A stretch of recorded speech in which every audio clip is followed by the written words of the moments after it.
Mi že sami imamo izdelek, ki je zelo trajnostno naravnan, to so pač montažne hiše, a ne. Bil pa proces naš, vsaj tako smo ugotovili, pa tudi zdaj kasneje za projektom potrdili, ni bil dovolj trajnosten in to je bil ključni razlog, da smo se odločili za ta projekt. Ja, podjetje se je znašlo pred določenim izzivom, ko je povpraševanje v bistvu presegalo našo kapaciteto. Kot odgovor na to smo zaposlili nove ljudi, kar pa lahko predstavlja svojevrsten logistični, tehnični in organizacijski zalogaj, da kakor tudi povečuje odpad, naj bo to biološki ali naj bo to papirnati, in to seveda ustvarja nove stroške. Ta, bom rekel, odsotnost strategije, kako se z temi izzivi spoprijeti, je v bistvu pomeni, da mi kot vodstvo, da samo v bistvu gasimo požare. In takrat je postalo jasno, da moramo mi ustvariti eno strategijo, ki bo jasno, strukturirano in učinkovito odgovarjala na te izzive. Vsak trenutek se mora podjetje transformirati, enkrat bolj, drugič manj, vendar je treba narediti v nekem trenutku pa 2 koraka naprej, tako da naredimo neko razliko. In to pomeni za nas resnično tista prava transformacija. To bo zahtevalo neko večjo transformacijo, predvsem pri vseh naših zaposlenih, da bodo razumeli, kakšen preskok to za njih in kakšno transformacijo pomeni to za vsakega posameznika v podjetju. Naredili smo si plan za 5 let naprej in ta plan bo drseč, se pravi, mi bomo to evaluirali recimo na pol leta in potem delali morda spremembe na 1 leto in zopet naredili evaluiran plan za 5 let naprej. In tako vidimo mi v našem primeru, da je to za nas najboljše. Ne?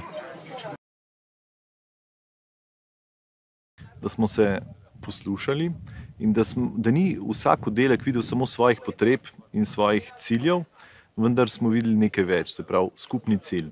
Pač s tem projektom dosegli to, da smo nekako postavili naše procese in cel naš sistem delovanja bistveno bolj v red, kot je bil pač prej. Ne. Izredno dobrodošli, jaz bi rekel, da skoraj novi, ker če ga ne bi se lotili, lahko danes povem, potem, kar pač danes vem, bi mi bilo zelo žal, če ga ne bi izvedeli. Ne. Začetki težki kot posod, potem pa bom rekel, iz koraka v korak smo vsi spoznavali, da je to prava stvar za nas in smo praktično zelo napredovali skozi ta proces. Kot bi rekel moj sodelavec, ki je sodeloval pri trajnostni transformaciji podjetja oziroma pri tem projektu, ni padel samo en okostnjak, ampak cel Britov. Na koncu smo se nekako naučili poslušati drug drugega in skupaj nekako ustvarjati neko strategijo, ki bo naše podjetje peljala v boljšo prihodnost.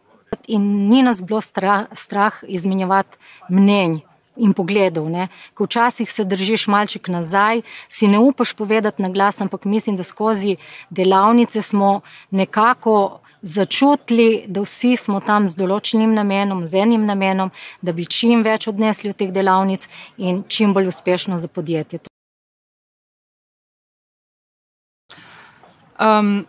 Prej smo razumeli trajnost bolj, bom rekla, samo iz tega okoljskega vidika. Se pravi, bolj to povezava z okoljem, kako zaščititi okolje in tako. Zdaj pa vidimo, da so tukaj še drugi vidiki, se pravi družbeni pa ekonomski, ki sta zelo pomembna. Mogoče družbeni včasih so malo bolj kot okoljski, ker to vpliva potem tudi na okolje. Tako da zdaj v bistvu gledamo na to tudi z tega vidika, kako spremeniti naše poslovanje ali pa sami sebe, da bomo vplivali na vse te vidike. Ne sem na ta okoljski vidik, se pravi zmanjšanje odpadkov ali pa tega, ampak tudi, da se bojo zaposleni dobro počutili in pač na tem zdaj delamo.